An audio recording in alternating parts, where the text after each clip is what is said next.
નમસ્કાર. શહીદ ભગતસિંહ પ્રાથમિક શાળા નંબર 42માં આપનું સ્વાગત છે. ધોરણ 7 વિષય ગણિત પ્રકરણ 5 રેખા અને ખૂણા, જેનો આજે આપણે ત્રીજો ભાગ જોઈશું. પહેલો મુદ્દો છે છેદતી રેખાઓ. પ્રસ્તુત સ્ક્રીન પર તમે જોઈ શકો છો, ગ્રીન કલરમાં બે રેખાઓ છે એકબીજાને છેદે છે. તેવી જ રીતે કેસરી રંગની બે રેખાઓ પણ એકબીજાને છેદે છે. તેવી જ રીતે બ્લુ રંગની રેખાઓ પણ એકબીજાને છેદે છે.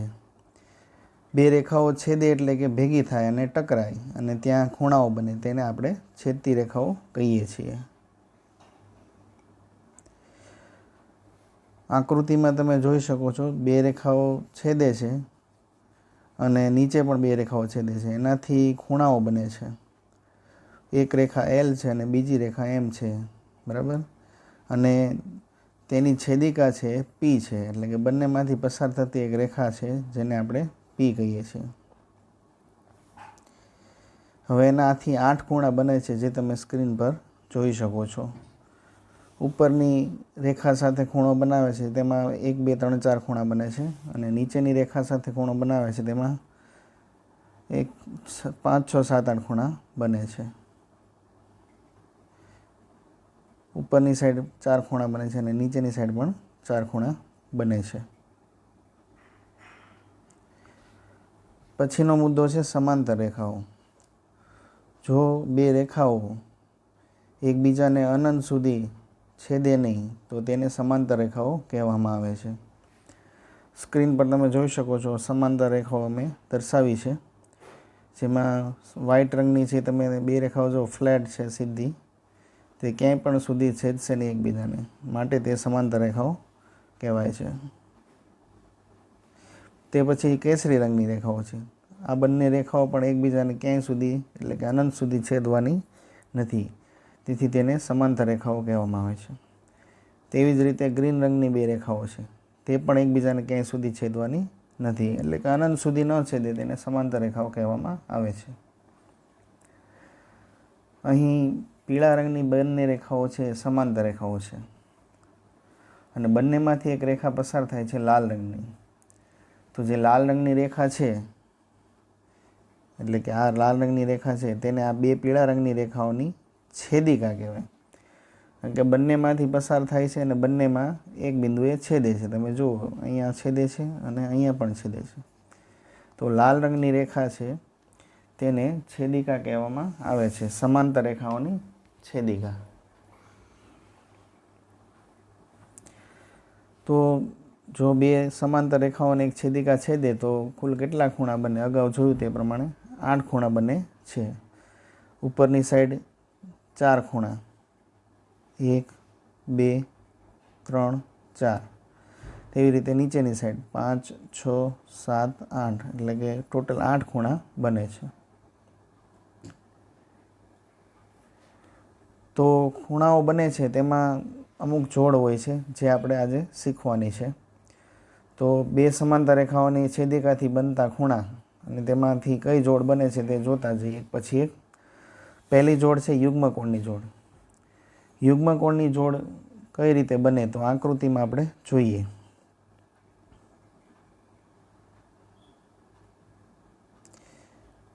સૌપ્રથમ બે પીળી રેખાઓ છે સમાંતર છે અને લાલ રેખા છે તેમની છેદિકા છે. તમે અહીં બ્લુ રંગનો આકાર જુઓ તો તમને દેખાશે ઝેડ ટાઈપ છે. તો એ ઝેડ ટાઈપ જે રેખા છે, આકાર છે, તેને આપણે યુગ્મકોણની જોડ કહીશું. તો યુગ્મકોણના ખૂણા ક્યાં ક્યાં બને તે પણ આપણે જોઈ લઈએ. તો એક ખૂણો અહીંયા બનશે તો તેની સામે અહીંયા બનશે, એટલે કે આકૃતિમાં જે પ્રમાણે છે એ રીતે જોઈએ તો એક અહીંયા ખૂણો અને એક અહીંયા ખૂણો, તેને યુગ્મકોણની જોડ કહેવામાં આવે છે. તેવી રીતે બીજો ખૂણો જોઈ લઈએ. બીજો ખૂણો અહીંયા બનશે અને અહીંયા બનશે, એટલે કે આકૃતિ પ્રમાણે જોઈએ તો અહીંયા અને અહીંયા. તો યુગ્મકોણના ટોટલ 2 જોડ મળશે. એક છે તે આ પ્રમાણે અને બીજી છે તે આ પ્રમાણે, એટલે યુગ્મકોણમાં ઝેડ આકાર બને છે તે તમારે યાદ રાખવાનું રહેશે. બીજી જોડ બને છે અનુકોણની જોડ, જેને આપણે એલ વડે દર્શાવીએ છીએ. તો એમાં જુદા જુદા કલરથી ખૂણા લખેલા છે, તે તમે જુઓ તે અનુકોણ દર્શાવે છે. સૌથી પ્રથમ 1 નંબરનો ખૂણો, તો 1 નંબરનો ખૂણો તમે જુઓ તો અહીંયા છે. એવી રીતે નીચે પણ 1 નંબરનો ખૂણો બને છે. જેમ ઉપરની સાઈડ બને છે તેવો જ ખૂણો નીચેની સાઈડ બને છે. અનુકોણની જોડ છે તેના માપ સરખા હોય છે. માની લો કે આ 50 હોય તો આ પણ 50 થશે. યુગ્મ કોણમાં પણ જે ખૂણાઓ બને છે તેના ખૂણાઓના માપ હોય છે તે સરખા હોય છે. તેવી રીતે અનુકોણમાં પણ સરખા હોય છે. બીજો ખૂણો જે ઉપર બને છે જમણી સાઈડ, તેવી રીતે નીચે પણ બીજો ખૂણો બને છે. તે બંને પણ અનુકોણની જોડ છે. તેવી રીતે ડાબી સાઈડ નીચેની સાઈડ ત્રીજો ખૂણો બને છે. જમણી સાઈડ નીચેની સાઈડ ચોથો ખૂણો બને છે. તો 1 સાથે 1, 2 સાથે 2, 3 સાથે 3, 4 સાથે 4 જે જોડ બનાવે છે તેને આપણે અનુકોણની જોડ કહીશું. અનુકોણની જોડમાં આકાર કેવો આવે છે? તો કે એલ, જે અહીંયા તમને હું દર્શાવું છું. તો એલ શેપ કઈ રીતે બને છે તે આપણે જોઈ લઈએ. તો જુઓ તમે, ઉપરની સાઈડ આ એલ શેપ બને છે. તેવી રીતે નીચેની સાઈડ પણ એલ શેપ બને છે. હવે તે જ પ્રમાણે આ બાજુ ઊંધો એલ બનશે, ડાબી બાજુ. જેમ ઉપરની સાઈડ ખૂણા બન્યા છે અનુકોણના, તેવી જ રીતે જોડ નીચેની સાઈડ પણ મળશે. નીચેની સાઈડ કઈ રીતે બનશે તે પણ જોઈ લઈએ. નીચેની સાઈડ આ રીતે એલ બનશે. તેવી રીતે અહીંયા નીચેની સાઈડ બનશે. ડાબી બાજુ પણ એ જ રીતે ખૂણા બનશે. તો આ છે એ અનુકોણની જોડ છે. ત્યારબાદ આવે છે અંતઃકોણની જોડ. આકૃતિમાં તમે જોઈ શકો છો, અંતઃ એટલે અંદરના ખૂણા. તો અહીં 1 નંબરના ખૂણા જે છે બંને અંદરની સાઈડ બને છે, તે બંનેને અંતઃકોણની જોડ કહેવામાં આવે છે. તેમાં સી શેપ બને છે. તો સી શેપ જોઈ લઈએ. આ સી પ્રકારનો આકાર બને છે અહીંયા. અને અંદર જે બંને ખૂણા બને છે તેને અંતઃકોણના જોડ કહેવામાં આવે છે, એટલે અંતઃકોણની જોડ બને છે. તેવી જ રીતે ડાબી સાઈડ પણ ઊંધો સી બને છે. તેમાં પણ બંને ખૂણા બને છે. એટલે અંદરની સાઈડના ખૂણા છે એક જ તરફના, તેને આપણે અંતઃકોણની જોડ કહીશું, અને તેમાં સી આકાર બને છે. ત્યારબાદ આવે છે અભિકોણની જોડ. આ તો ખૂબ સરળ છે, જેમાં એક્સ જેવો આકાર બને છે, જે તમે આકૃતિમાં જોઈ શકો છો. આ એક્સ, ઉપર એક્સ બને છે અને નીચે પણ એક્સ બને છે. અને અભિકોણની જોડ છે તેમાં સામસામેના ખૂણા કેવા હોય છે? સરખા હોય છે. એટલે 1 સાથે 1, 2 સાથે 2, 3 સાથે 3, 4 સાથે 4. એટલે તમે આકૃતિ જુઓ તો આ રીતે બનશે. તેવી રીતે નીચે પણ આ રીતે બનશે. તો એક્સ આકારના ખૂણા સરખા હોય છે. અભિકોણમાં સામસામેના ખૂણાનો માપ સરખા હોય છે. માની લો કે આ એક ખૂણો છે, બરાબર, એ 110 અંશ છે, તો તેની સામેનો ખૂણો પણ 110 અંશનો થશે. અંતઃકોણમાં ફરીથી જોઈ લે, ખૂણાના માપનો સરવાળો 180 થશે. એટલે કે આ ખૂણાનું માપ અને આ ખૂણાનું માપ બંનેનો તમે સરવાળો કરશો તો 180 મળશે. એટલે કે અંતઃકોણની જોડ છે તે પૂરક હોય છે. તેવી રીતે ડાબી બાજુ પણ આ બંને ખૂણાનો સરવાળો કરશો તો 180 મળશે. એટલે અંતઃકોણમાં તમારે યાદ રાખવાનું, એક ખૂણો માની લો કે લઈ લઈએ આપણે, 1 નંબરનો ખૂણો ઉપરની સાઈડ છે, તે ખૂણાની માપ લઈ લઈએ તો માની લો કે 110 છે.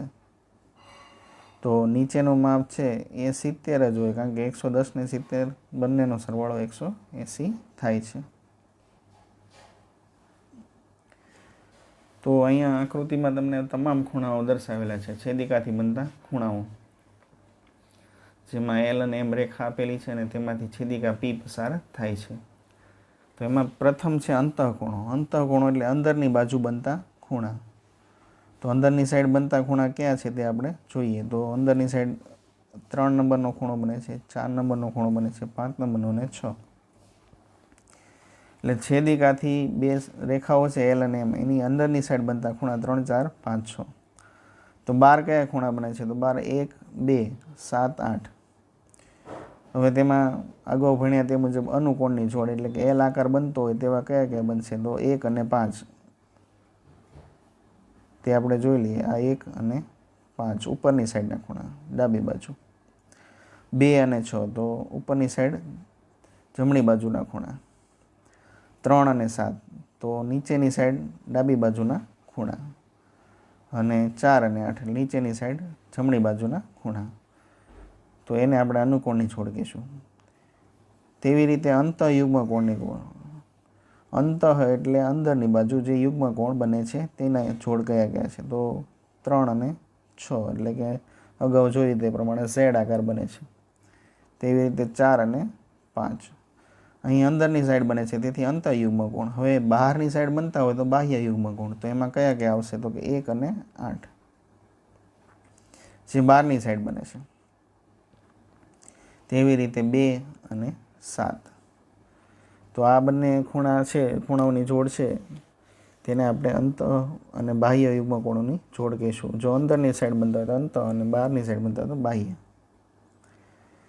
બરાબર. હવે છેદિકાની એક જ બાજુના અંતઃકોણોની જોડ. અંતઃકોણ એટલે તમને ખબર છે સી આકાર બનવો જોઈએ. તો અહીંયા તમે જુઓ સી આકાર બને છે. તો 4ની સાથે 6 અને 3ની સાથે 5 આવશે. એટલે કે ખૂણા જોઈ લઈએ તો 3 સાથે 5, 4 સાથે 6.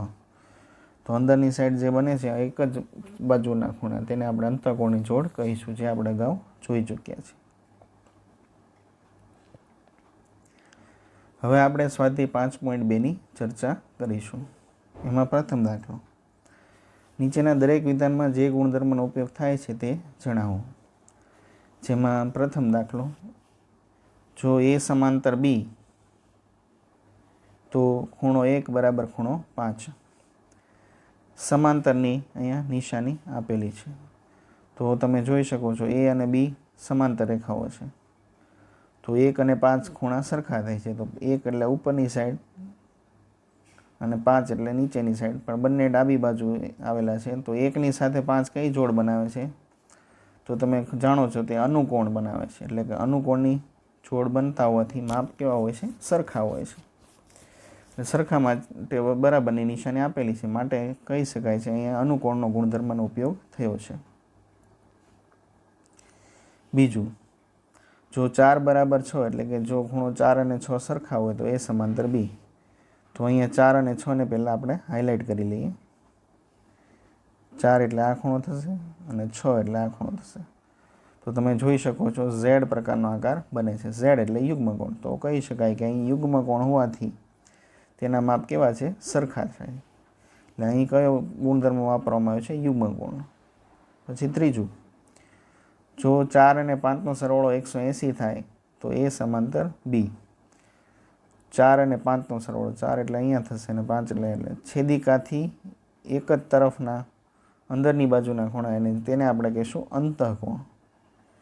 અને આપણે જાણીએ છીએ અંતઃકોણ હોય છે તેના જે ખૂણાઓ આવેલા હોય છે જોડ, ખૂણાઓની જોડ, તેના માપનો સરવાળો 180 થાય છે. તેથી કહી શકાય કે 4 અને 5નો સરવાળો 180 હોય તો આપેલ બંને રેખા કેવી છે? સમાંતર છે. તો અહીં એક યાદ રાખવું પડશે કે જ્યારે અંતઃકોણોનો સરવાળો 180 થતો હોય તો તે બંને રેખાઓ સમાંતર કહેવાય. દાખલા નંબર 2, બાજુની આકૃતિમાં કહો. જેમાં પહેલું અનુકોણની જોડો. અનુકોણ એટલે એલ આકાર તમને ખબર છે. ડાબી બાજુ અને જમણી બાજુ બંને સાઈડ ખૂણાઓ આવેલા હોય છે. તો સૌથી પહેલાં ડાબી બાજુ ઉપર જોઈ લઈએ તો 4 અને 8, પછી જમણી બાજુ ઉપર 1 અને 5, તેવી રીતે ડાબી બાજુ નીચે 3 અને 7, અને જમણી બાજુ નીચે 2 અને 6. ટોટલ 4 જોડ આપણને અનુકોણની મળશે, એટલે કે એલ શેપ બનતી હોય. તેવી રીતે આપણે જોઈએ તો અંતઃયુગ્મ કોણ. અંતઃયુગ્મ એટલે અંદરની બાજુ યુગ્મ કોણ બનતા હોય. તો યુગ્મ કોણ એટલે ઝેડ. તો 3 અને 5 તેવી રીતે ઊંધો ઝેડ બનશે 2 અને 8. તમને ખ્યાલ છે તે મુજબ આ રીતે પ્રકાર બનશે અને બીજો છે ઊંધો ઝેડ બનશે. તો આ 3 છે, આ 5 છે, તેવી રીતે આ 2 છે અને 8 છે. હવે છેદિકાની એક જ બાજુના અંતઃકોણની જોડ. અંતઃકોણ એટલે તમને ખબર છે કે અંદરની સાઈડ આવેલા હોય તે ખૂણે. તો એ તો બહુ સરળ છે, સી શેપ બનશે. તો સી શેપ કયા બને છે તે જોઈ લઈએ. પહેલાં ઊંધો સી 3 અને 8, તેવી રીતે વ્યવસ્થિત જે બને છે સી આકાર તે 2 અને 5. તો તેમાં તમે જાણો છો આ રીતે આકાર બનશે. આ બંને અંતઃકોણ કહેવામાં આવે છે, તેની જોડ બનશે. તેવી રીતે અભિકોણ. અભિકોણ એટલે એક્સ. તો આકૃતિમાં એક્સ કઈ રીતે ક્રિએટ થાય છે તે જુઓ. તો આ એક્સ બને છે, તેવી રીતે નીચેની સાઈડે એક્સ બને. તો સામસામેના ખૂણા 4 અને 2, અને તેવી રીતે 1 અને 5, 1 અને 3, પછી 6 અને 8, અને 5 અને 7. તો આકૃતિમાં જે રીતે આ એક્સ ખૂણા બને છે, આ પહેલો ખૂણો, અને નીચેની સાઈડ પણ એક્સ બને છે, તે બંને શું દર્શાવે છે? અભિકોણ. તેના માપ કેવા હોય છે? સરખા હોય છે. ત્રીજું, બાજુની આકૃતિમાં પી સમાંતર ક્યુ છે, એટલે કે પી અને ક્યુ સમાંતર રેખાઓ આપેલી છે. એટલે અહીંયા દર્શાવી દઈએ આપણે, આ પી અને આ ક્યુ બંને સમાંતર, એટલે કે છેદવાની નથી. તો અજ્ઞાત ખૂણાઓ શોધો. એટલે કે આપણે અજ્ઞાત ખૂણા જે નથી આપ્યા તે આપણે શોધવાના છે. હવે એક ખૂણો તમને અહીં આપેલો છે, આ ખૂણો છે 125. તો સૌપ્રથમ તેના આધારે તમે બીજો ખૂણો શોધી શકો. તો બીજો ખૂણો શોધવો હોય તો સામે 125 જ થશે. કારણ તો કે અભિકોણની જોડ. હવે બંને રેખાઓ સમાંતર છે, તેથી તમે જાણો છો તો એની ઉપર જે ખૂણો આપેલો હોય ડાબી બાજુ 125, તો તે પણ નીચે પ્રમાણે એ પણ થવો જોઈએ. 125 નીચે પણ એનો એ જ ખૂણો થશે, કારણ કે અનુકોણની જોડ બનશે. તેવી રીતે આ પણ 125 થઈ જશે. બરાબર છે. તો આ આપણે નક્કી કરી નાખ્યું કે આ થયું. હવે રેખિક જોડ લઈ લઈએ. તમને ખ્યાલ છે બાજુમાં ખૂણા આવેલા હોય એક જ રેખા પર, તો તેનો સરવાળો 180 થવો જોઈએ. તો આ 125 છે, તો 180માંથી 125 બાદ કરો તો તમને ખબર છે 55 રહેશે. એટલે આ ખૂણો થશે 55. તો ઉપરનો 55 ખૂણો થયો તો તેની સામેનો ખૂણો પણ 55, કારણ કે અભિકોણની જોડ. તેવી જ રીતે અહીંયા લખવાનું 55 અને 55. તમે જુઓ બધા જ ખૂણાઓ અહીંયા મળી જાય છે. એટલે સૌપ્રથમ મેં અભિકોણનો ઉપયોગ કરી ખૂણા લખ્યા છે, ત્યારબાદ અનુકોણનો ઉપયોગ કરી ખૂણા લખ્યા છે, અને બીજી રીત પણ થઈ શકે છે. આમાં યુગ્મકોણનો ઉપયોગ પણ તમે કરી શકો છો. એટલે 125 હોય તો તમને ખબર આ 125 થશે, આ 55 હોય તો આ 55 જ થશે. ત્યારબાદ રૈખિક જોડ લીધી છે, એટલે કે બે ખૂણાનો સરવાળો 180 થવો જોઈએ. તો એક 125 હોય તો બીજો ખૂણો 55 થશે. તો તમે અહીંયા ખૂણા લખી શકો છો. એ એટલે 55, બી એટલે 125, સી એટલે વળી પાછું 55, ડી એટલે 125, અને ઈ ખૂણો ઉપરની સાઈડ આપેલો છે 55, અને એફનું માપ એટલે કે એની અભિકોણનું માપ એ પણ 55 થશે. તો બધા ખૂણાઓના માપ અહીંયા લખાઈ ગયા છે. દાખલા નંબર 4. જો એલ અને એમ સમાંતર રેખાઓ, એટલે કે અહીંયા એલ અને એમ બંને સમાંતર, એટલે એકબીજાને છેદવાની નથી. તો નીચેની આકૃતિમાં એક્સનું મૂલ્ય શોધો. તો સૌપ્રથમ આપણને આ ખૂણો 110 આપેલો છે, અને આપણે આ ખૂણો ગોતવાનો છે. તો સરળ રીત એ છે કે તમે જાણો છો તે મુજબ આ 110 છે તેનો સામેનો ખૂણો અભિકોણ, તો આ પણ 110 જ થાય. કે બે રેખાઓ સમાંતર છે અને તેની છેદિકા પસાર થતી હોય તો અભિકોણની જોડ બને એક્સમાં, તેમાં બંને ખૂણાના માપ સરખા હોય છે. તો 110 ખૂણો મળી ગયો. હવે તમે જાણો છો સી આકાર બને છે. તો અંતઃકોણ એટલે કે અંદરની સાઈડના ખૂણા, એનો સરવાળો 180 થવો જોઈએ. તો એક 110 હોય તો હવે એક્સ તમને જાણો છો, તો 180માંથી 110 બાદ કરી નાખો તો 70 મળશે, જે કોનું માપ છે? એક્સનું. તો એક્સ બરાબર 70, એટલે કે આ ખૂણો જે છે એ 70 અંશનો મળશે. તો જ બંનેનો ખૂણાઓનો સરવાળો 180 થાય. તો આ હતો પ્રથમ દાખલો.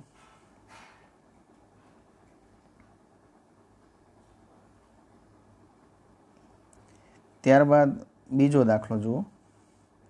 બીજા દાખલાની અંદર તમને બે રેખાઓ આપેલી છે.